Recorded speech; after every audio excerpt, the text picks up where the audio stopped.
All right, let's bring in our guest. Regardless of what his birth certificate says, this Frankfurter fairy tale character was born on the 4th of July. He's the 14-time Nathan's Hot Dog Eating Contest champion. And on Monday, he goes for number 15. The one and only Joey Chestnut is here. What's happening, Joey?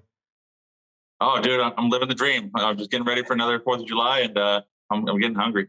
All right, well, listen, let's get this over with because I'll hate myself if I forgot to ask. 76 last year, over under 74 and a half. I'm done betting against you unless you tell me otherwise. Are you hitting the over? There's no guarantees. These last few years, I can't guarantee it. If there were guarantees, there'd be no point in betting. But it's rough. The contest is going back to Coney Island this year. It's the first year in I think 2 years since COVID. So I'm hoping they cook the hot dogs well, and it's not too hot. If it's hot, then it's hard to eat them, and sometimes if it's hot, then they undercook the hot dogs. So there's a little bit more. They're changing it up this year, so we'll see. I think you're slow playing it. He's slow playing it. He's going to come out with 79, and we're going to be like, "What the hell? What was all that hemming and hawing for?" I could hear it, Martin. Yeah, I want to know. So basically, it feels like he's talking about the difference between like a rainy day playing football and a sunny day playing football, like the quarterback. So what are the perfect conditions for you to consume as many hot dogs as possible? I think the perfect is right about 80 degrees, warm enough so it's easy to get amped up. You start sweating. If it's colder, when the hot dogs get cold. If it's too hot, then my fat body is sweating too much, and then I'm slowing down a little bit early. But I think that 80 degrees it would be beautiful.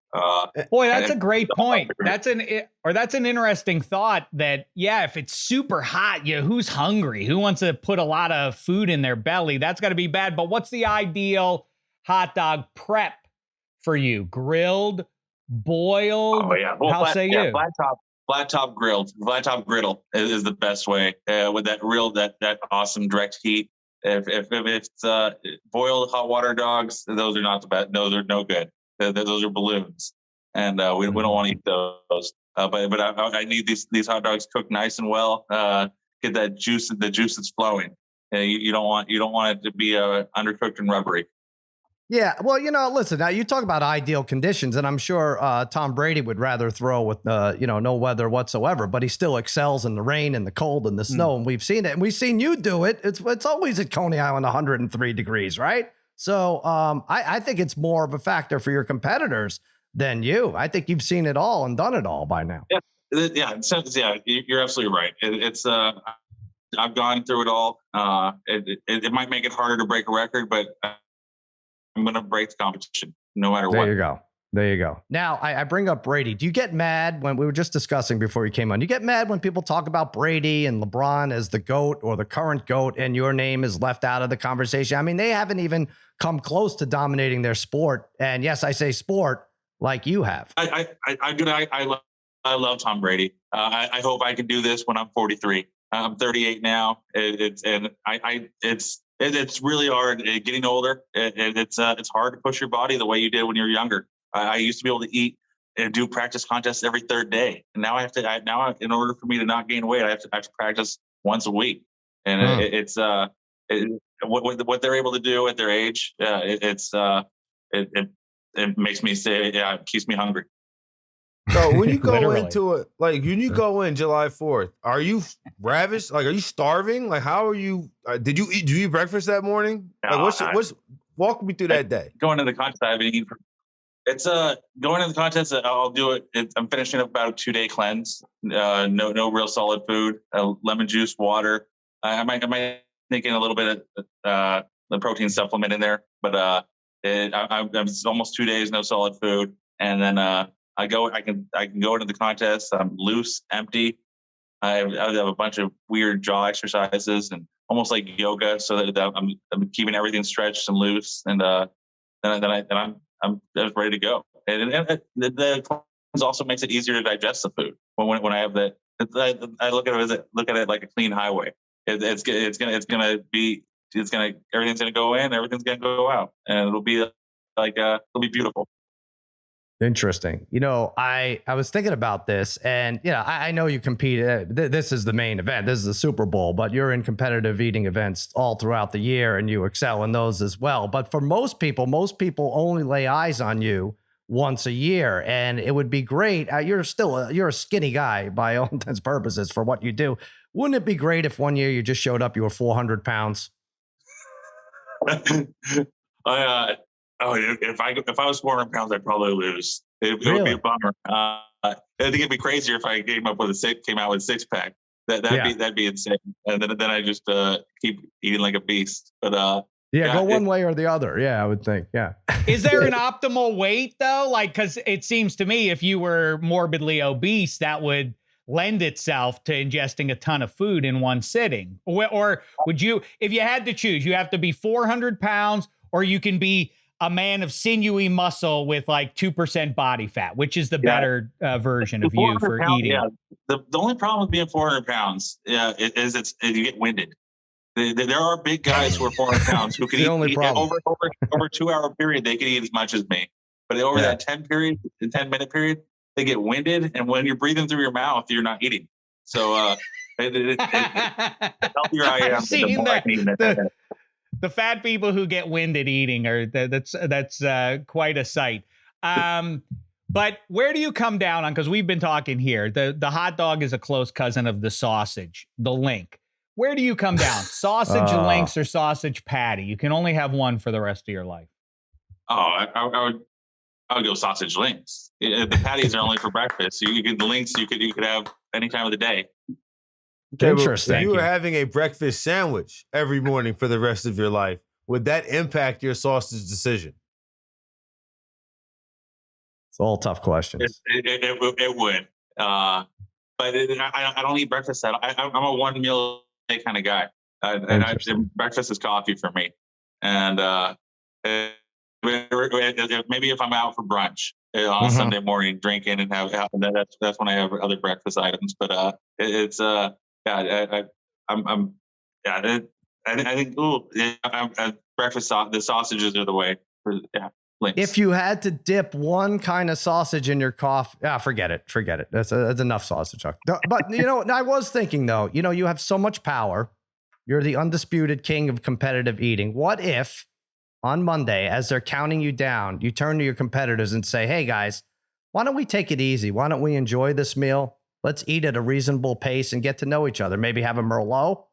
Could you do something like that? You think they would all join in? I mean, you're the man. No, the crowd would boo. Literally, they're like the audience is like 30,000 people, and they've been standing in the heat. They would probably attack me if I didn't try to go for a wreck. I think it'd be fun to see. I'm going to go. Yeah, there's a little bit of pressure. There's electricity on the 4th of July, and I'm going to be pushing.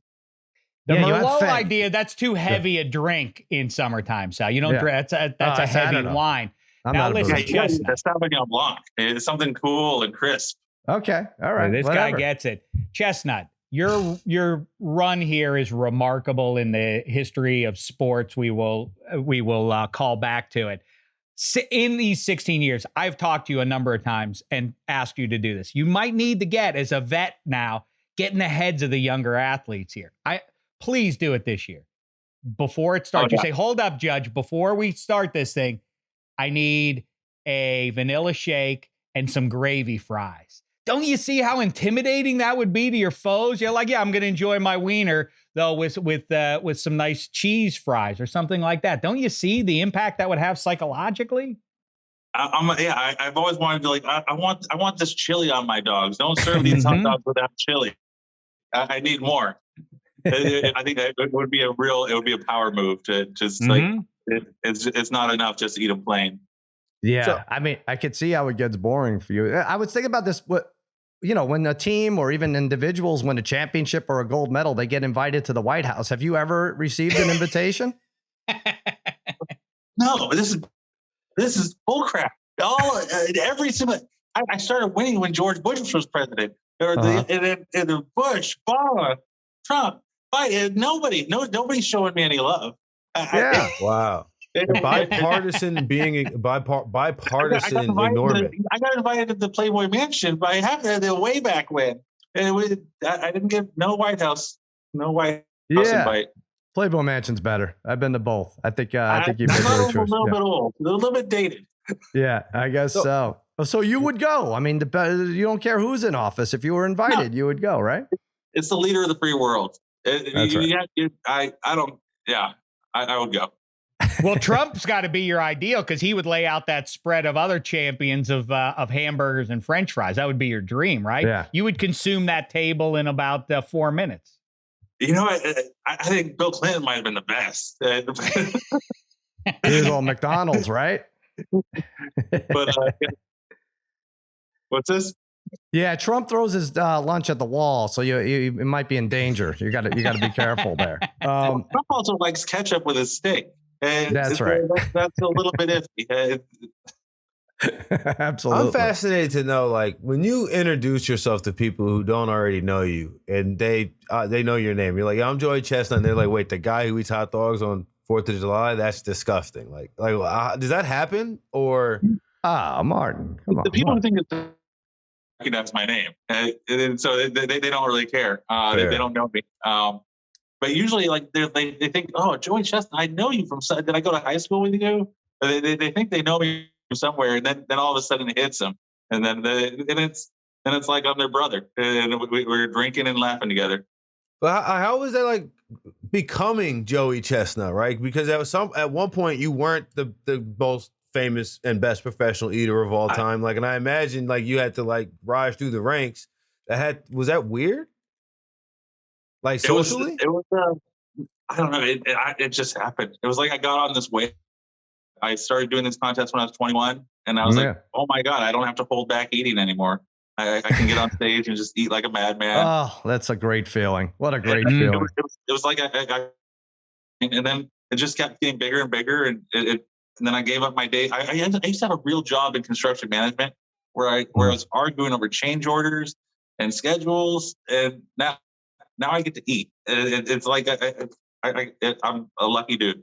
When you were working construction, was lunch like 3.5 hours? I mean, for the foreman was probably like, hey, what the hell's going on here? Get back. Back to work. I was on a job site. Yeah, lunch was half an hour.